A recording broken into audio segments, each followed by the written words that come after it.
আমি ফ্যান্টাইলে দিই তো ধন্যবাদ।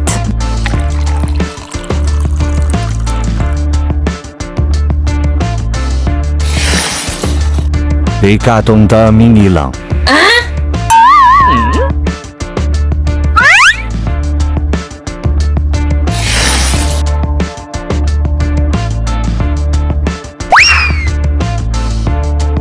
হ্যালো মা, খাবার শুকাইতে একটা মেয়ে পছন্দ হয়েছে।